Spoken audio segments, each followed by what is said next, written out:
right, this Power 107.5, 106.3 Columbus is number one for hip hop and R&B and home of the morning hustle cash grab. The new kid in the city, Nailz. And this Friday is going down finally. The countdown is finally almost over. We got the No Cap Comedy Tour coming to Columbus, going to the Shot. The biggest names in comedy today will be in Columbus performing live. And one of the guys who will be hitting that stage, I'm guaranteeing he's going to make you laugh by just talking about common stuff that happened to you on a regular day-to-day basis. My guest joining me today is the one and only Chico Bean. What's happening, Nailz? How you doing? That's a hell of a name right there, Nailz. Yeah. Nailing them. You already know. I already know what's happening. Good, brother? I'm good, brother. How are you? I'm good. I can't complain. Well, other than, God got the thermostat down a little bit up here in Columbus. But this weekend, by the time y'all get up here, it'll be a little warm. We're supposed to be in the 80s this weekend. It's expected to be cold in Columbus. I'm in North Carolina right now. It's 42 degrees. Fight back, spring. Like, I don't know what spring is getting whooped. I'm talking about, man, we need Rocky Trainer for spring. All the goddamn how. It's crazy. Spraying Chris Rock right now and Jack Frost. Hey man, look, let's not do that. All right. We don't want to catch none of that backlash, man. Come on, Nailz. You trying to put the nail in the coffin on that one. Let's just leave that one be. No. Until they figure that out. Let them boys figure that out. Them rich, let's just man, that was terrible. Do you think they'll end up? Remember, they just put like the sanctions on Will Smith. He can't go to the Oscars for 10 years or whatnot. When I saw that come down, I was like, I don't think that Will Smith will end up serving that whole 10 years. You think he's gonna? I don't think that Will Smith cares. You know what I mean? After you assault somebody on national TV and the only 10 years you get is banned from the Oscars, that's a win. That was a felony committed on camera, bro. That was different. Hey, Will winning, man. Hey, 10 years from the Oscars, I take it bet. Hey, man, God bless y'all. Thank y'all. All the way. You ain't had to pay no lawyer, no litigation, nothing. That's a win. You saying facts on that one right there. But let's talk about how Will Smith's crazy busy schedule. We got Chris Rock crazy busy schedule. You falling into that category too with a crazy busy schedule with a podcast and you record and you roll and even sometimes doing radio. You down and just do you for a little bit. I didn't hear much of nothing you said because you look like you in the Matrix. You was like,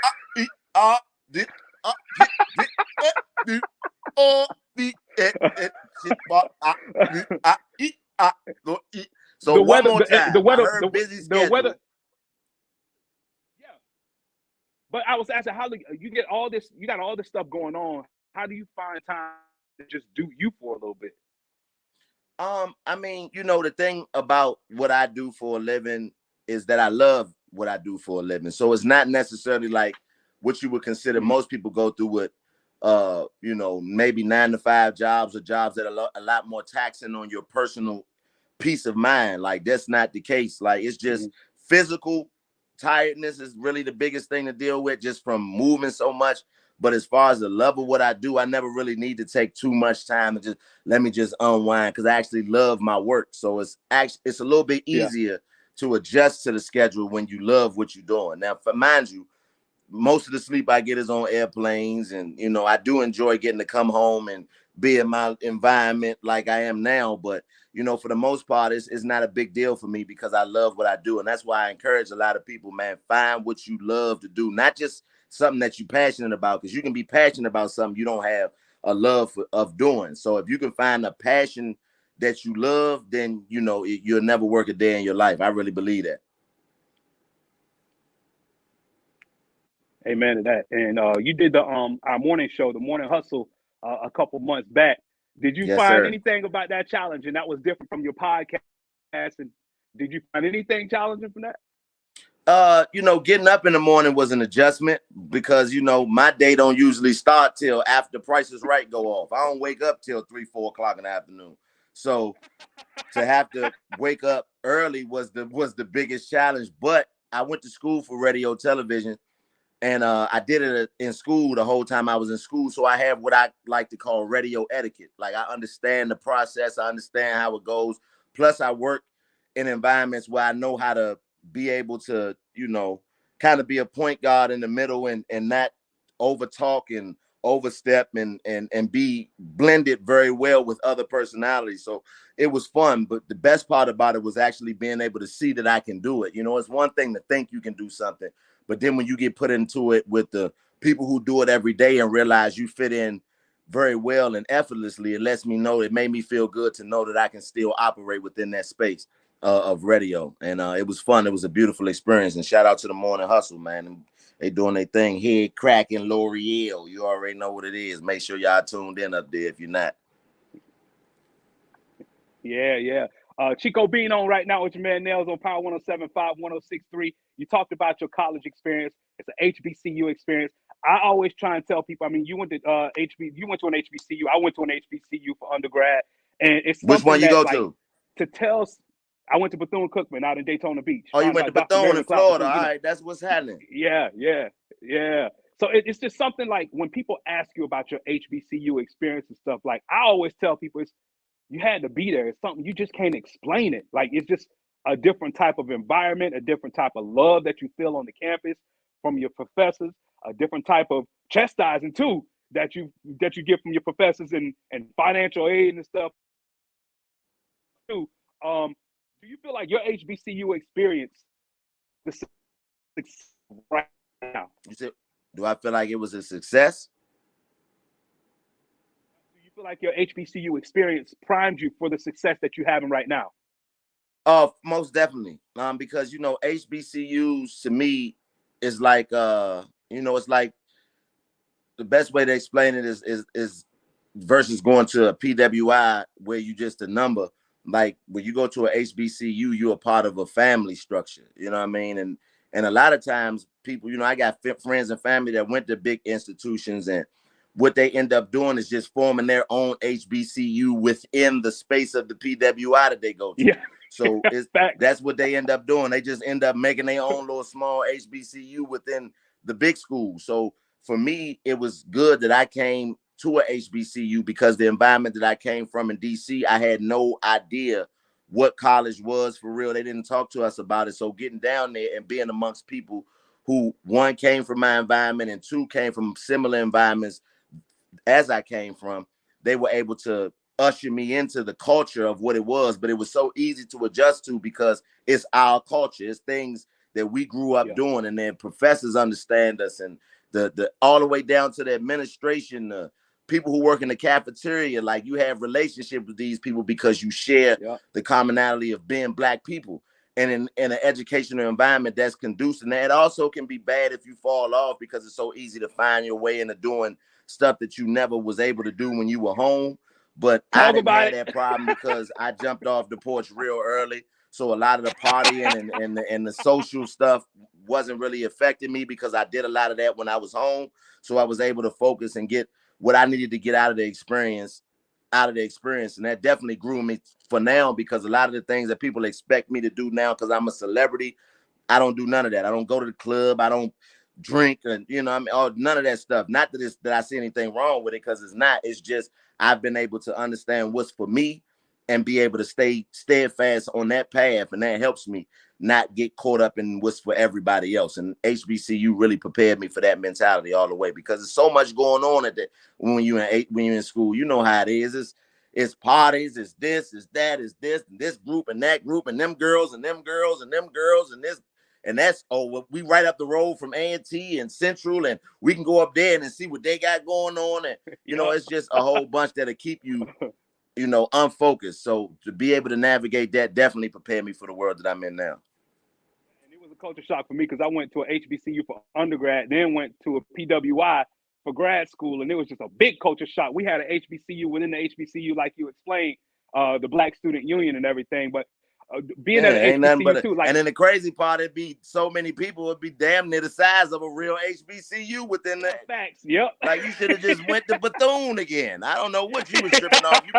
You must have thought, let me go up here and get me a better degree where they gonna risk not even knowing you about to go up there and be a chocolate chip in a milkshake. Facts. And even I know you going to HBCU and then doing stand up at an HBCU and then doing stand up for like a regular crowd. You're gonna get more critiques.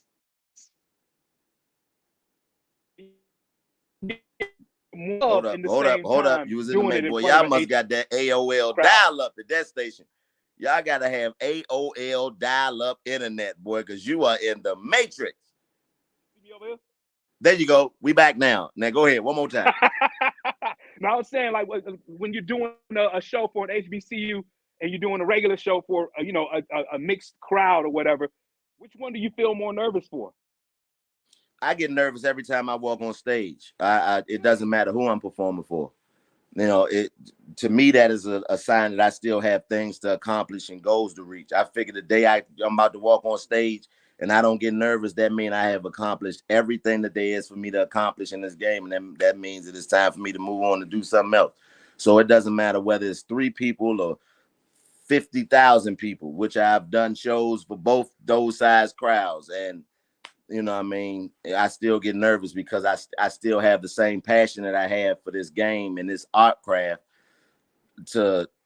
as I did when I first started in 2008, you know what I mean? Because I feel it's so much that I can give and so much that I have to accomplish within it that I still get nervous because I always want to be the best version of me that I can in front of whoever I'm performing in front of. So it don't matter. Bro, let me tell you, bro, you just gave me chills and inspiration, and you just actually kind of like made me feel good about when I do get nervous because believe it or not, being in radio for 13 years and still doing things that I haven't done yet, and I still feel nervous doing certain things.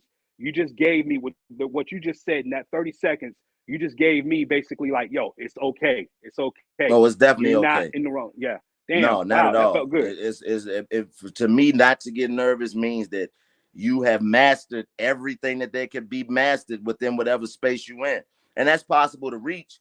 But, I know that I have not reached that at all. So it doesn't matter who I'm getting in front of or what I'm doing. I'm always checking myself and I'm always making sure that I'm in the best pocket that I can be. And that's nervousness, but it's okay because once you get on stage, that right there, or whatever it is you're doing, once you get in front of whatever it is you're going to have to do, that energy is going to project out to the people and they're going to see that you are genuinely in love with what you're doing because you only get nervous about being great when you want to be great. You know what I'm saying? So I think that's something that's very normal and that's something that most people should embrace. Don't feel like something is wrong with getting nervous or being, skittish about getting ready to do something that you love to do and that you want to be great at because that's just your body and your mind telling you that you have goals to accomplish. And if you keep that type of mentality, then you'll start seeing all your dreams come true.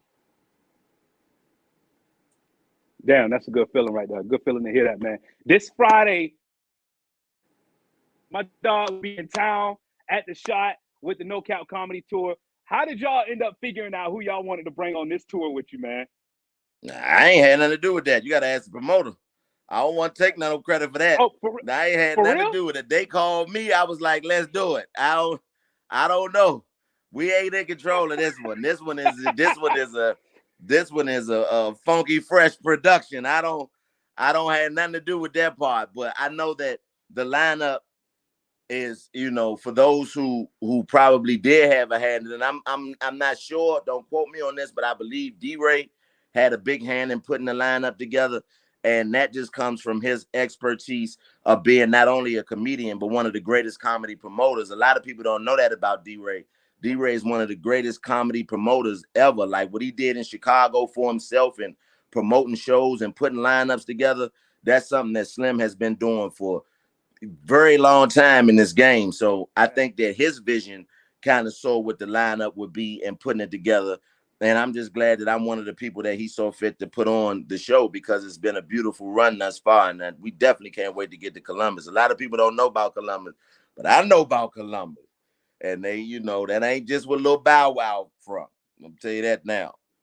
That's what I know. I just learned about Columbus when I moved up here in November. But that lineup for the No Cap Comedy Tour that's coming here this Friday, by the way, you can get tickets right now at Ticketmaster.com, or you can win them from me at the top 2 at 2. But man, you see Young Fly, and like you said, D-Ray, and then Michael Blacks, and then Carlos, and it's just the lineup. Duval, it's all Duval. Shout out to Crib. Shout out to little Duval. I can't forget Duval. Yeah, you from Duval County? You from Jacksonville? All y'all on the same ticket, bro. Oh no, I'm from Florida. But man, that lineup, I'm looking at the lineup like, damn. Yeah, it's a beautiful show. I can't wait to see this Friday.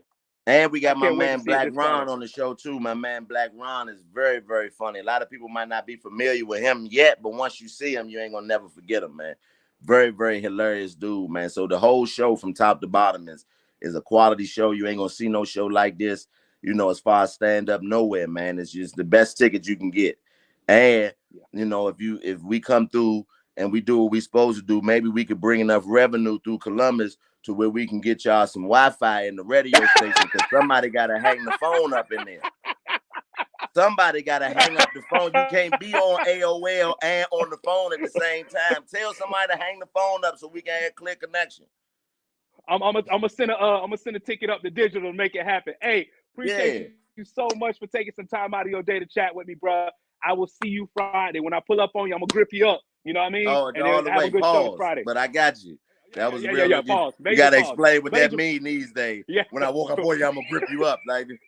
Like you thinking we about to be Chris Rock and Will Smith. See, you tried to get that in. I know what you're doing.